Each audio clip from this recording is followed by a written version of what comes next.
మాట్లాడుతున్నాం. ఏంటి జనసేన పార్టీకి సంబంధించినటువంటి ఆవిర్భావం, మీ పార్టీకి సంబంధించినటువంటి నాయకుడు 13 ఏళ్ల ప్రస్థానం, సో ఎలా చూడొచ్చంటారు ఏంటి? రాజు గారు, మీకు అదేవిధంగా తెలుగుదేశం పార్టీ నాయకులు ఓట్ల సురేంద్రన్న గారికి, అదేవిధంగా వైఎస్ఆర్సీపీ నాయకులు రమేష్ గారికి, ప్రైమ్ 9 టీవీ ప్రేక్షకులందరికీ నా నమస్కారం. అదేవిధంగా ఈరోజు మా జనసేన పార్టీ 12వ సంవత్సరాలు పూర్తి చేసుకుని 13వ సంవత్సరం అడుగు పెడుతున్న సందర్భంగా మా నాయకులకి, మా కార్యకర్తలకి అందరికీ శుభాకాంక్షలు తెలియజేస్తున్నాను. అదేవిధంగా ఈరోజు ఏదైతే ప్రైమ్ 9లో మంచి చర్చకు తీసుకురావడం జరిగింది. ఈరోజు పవన్ కళ్యాణ్ ఒకటిగా వచ్చాడు. అతని తండ్రి ముఖ్యమంత్రి కాదు, లేదా ఇంకొకరు బ్యాక్గ్రౌండ్ లేని వ్యక్తి.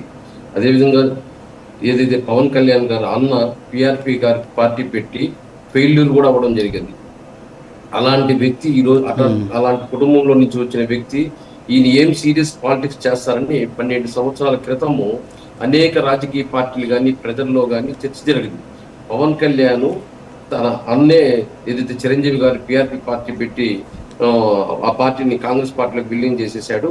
అలాంటి వ్యక్తి తమ్ముడు ఈయన పార్టీ పెట్టి రాష్ట్ర ప్రజలను కానీ కార్యకర్తలు కానీ ఏం న్యాయం చేస్తాడని చెప్పేసి చాలా చర్చ జరిగింది. అలాంటి దీంట్లో నుంచి పవన్ కళ్యాణ్ గారు ప్రతి అడుగు ఆచితూచి అడుగు వేస్తూ ముందుకు రావడం జరిగింది.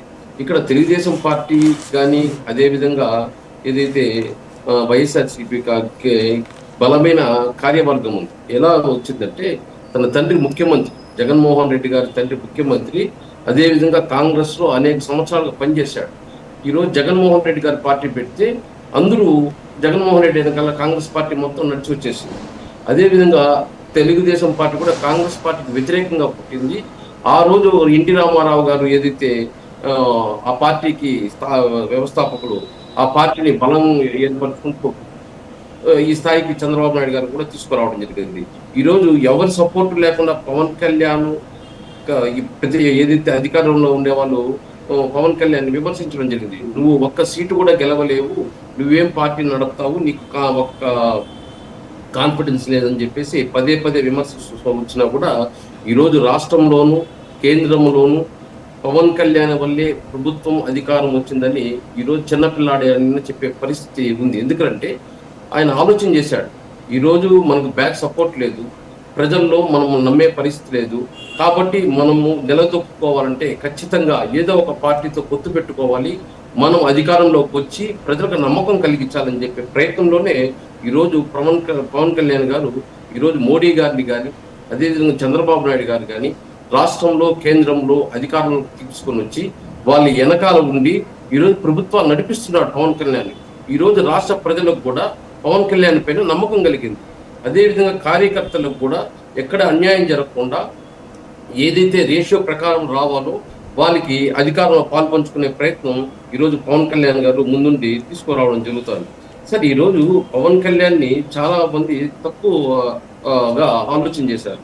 ఆయన ఏదైతే ఈరోజు ఆయన ఒక కమ్యూనిటీకి సంబంధించిన వ్యక్తి, ఆ కమ్యూనిటీకి ఉద్దేశిస్తే మనం వేరే ఆయన పవన్ కళ్యాణ్ ఎదగలేడని. కానీ పవన్ కళ్యాణ్ ఈరోజు ఒకటే చెప్తున్నాడు, ప్రజల సమస్యల కోసం పోరాడుతున్నాడు. ఆయన తీసుకుంటే మంత్రి పదవులు ఎన్నో తీసుకోండొచ్చు, కానీ ముఖ్యమైన మంత్రి పదవులు తీసుకోండొచ్చు, కానీ గ్రామ స్థాయి పదవులు తీసుకొని ఈరోజు గ్రామంలో ఏ విధంగా ఇబ్బంది పడుతున్నారు రైతులు కానీ అదేవిధంగా గ్రామ ప్రజలు కానీ అని చెప్పేసి ఈరోజు ఏదైతే ఆ మంత్రి తీసుకొని ఈరోజు పవన్ కళ్యాణ్ గారు ముందుకు పోవడం జరిగింది. ఈరోజు గ్రామీణాభివృద్ధి, గ్రామీణ నీటి సరఫరా, పర్యావరణ, అదేవిధంగా అడవులు ఏదైతే తీసుకొని ఈరోజు కింద స్థాయిలో నుంచి మనం ఎదగాలని చెప్పి ఈరోజు గ్రామీణాభివృద్ధికి దాదాపు 4,500 కోట్లు ఈరోజు తీసుకురావడం జరిగింది. అదేవిధంగా 13,326 గ్రామ పంచాయతీల్లో 30,000 అభివృద్ధి పనులు ప్రారంభించడం జరిగింది. సార్ టైం ఇస్తారు కదా మాకు మాట్లాడడానికి. అంటే ఇక్కడ ఒకటి తిరుత్తని వేణుగోపాల్ గారు, ఇక్కడ ఒక విషయం చెప్తాను నేను మీకు. ఇక్కడ ఏంటంటే మీరు కూడా గతంలో వైఎస్ఆర్ కాంగ్రెస్ పార్టీలో కూడా ఉన్నారు. సో ఆ సందర్భంలో చాలామంది హేమాహేమీలైనటువంటి మంత్రులుగా పనిచేశారు. ఇప్పుడు పవన్ కళ్యాణ్ గారు చేస్తున్నటువంటి శాఖలని చాలా ఉద్దండులం అని చెప్పుకునేటటువంటి వాళ్ళు గతంలో పనిచేసినటువంటి పరిస్థితి. సో వాళ్ళు చేయలేనటువంటి పరిస్థితులు కూడా ఈరోజు గిరిజన గ్రామాల్లో సిచ్యువేషన్ ఎలా ఉందో ఇప్పుడు మీరు చెప్తున్నారు. రోడ్లకు సంబంధించినటువంటి నిర్మాణాలు, డోలీ కష్టాలు తీర్చడాలు, ఎర్రచందనకి సంబంధించినటువంటి స్మగ్లింగ్, అటవీ శాఖకు సంబంధించిన స్మగ్లింగ్, మనకు తెలుసు చిత్తూరు జిల్లాలో ఏనుగులకు సంబంధించినటువంటి దాడులు ఏ విధంగా ఉంటాయి. శాశ్వత పరిష్కారం వైపు ప్రయత్నం చేసినటువంటి పరిస్థితి కూడా లేదు.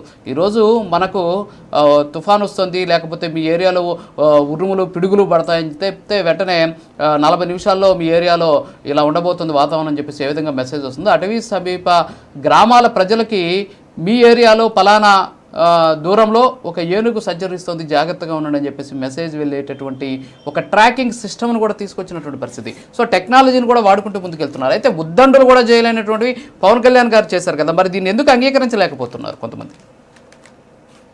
ఇప్పుడు ప్రతిపక్షాలు అనేది అంగీకరించవు, కానీ ఇక్కడ గ్రౌండ్ లెవెల్లో మారుమూల ప్రాంతాలకు కూడా ఈరోజు పవన్ కళ్యాణ్ గారు రోడ్లు వేయడము, మారుమూల ప్రాంతాలకు కూడా ఈరోజు స్వతంత్రం వచ్చినప్పటి నుంచి ఇన్ని రాజకీయ పార్టీలు మారినా కూడా ఏదైతే వాళ్ళని ఐడెంటిఫై చేయకుండా మారుమూల ప్రాంతాలకు పవర్ తీసుకురావడము, రోడ్లు తీసుకురావడము, ఈ రోజు ప్రతి పల్లెల్లోనూ అభివృద్ధి కార్యక్రమాలు చేస్తూ, అదే ఆ డీటెయిల్స్ అంతా నా దగ్గర ఉంది. టైం ఇస్తే నేను మాట్లాడగలుగుతాను, డేటా అంకెలతో సహా చెప్పగలుగుతాను, కాకపోతే మీరు టైం ఇవ్వాలి అంతే.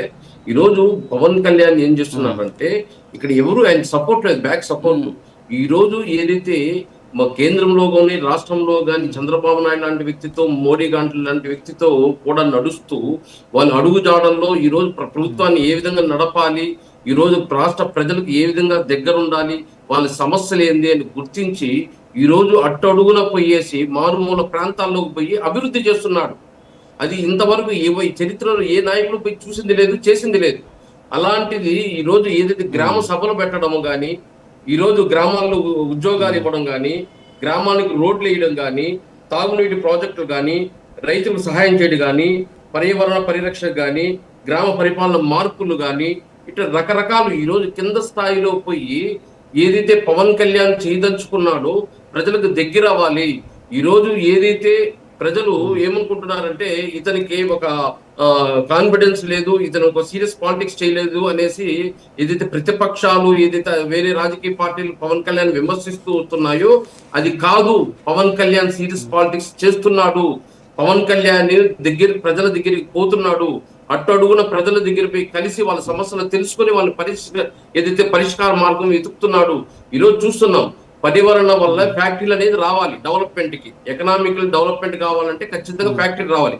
అదే విధంగా పర్యావరణం కూడా కాపాడాలని చెప్పేసి బ్యాలెన్స్ చేసుకుంటూ ఈ రోజు దాన్ని ఏ విధంగా ముందుకు తీసుకెళ్తున్నాడు, గ్రామ స్థాయి వ్యవహారాలు ఏ విధంగా తీసుకుంటున్నాడు, ప్రతి ఇంటికి నీళ్లు కొలాయి ఇల్లు తీసుకురావాలి, ప్రతి ఊరికి రోడ్లు ఉండాలి, ప్రతి ఊరికి కరెంట్ ఉండాలి, ప్రతి ఊరు డెవలప్ అవ్వాలని చెప్పి ఈ రోజు గ్రౌండ్ లెవెల్ లో నుంచి పవన్ కళ్యాణ్ పనిచేస్తున్నాడంటే ఆయన సీరియస్ పాలిటిక్స్ ఎంత చేస్తున్నారంటే ఈ రోజు రాష్ట్ర ప్రజలకు అర్థమవుతుంది. రాజకీయాలంతా ఈ రోజు పవన్ కళ్యాణ్ బ్లేమ్ చేస్తా వచ్చాయి.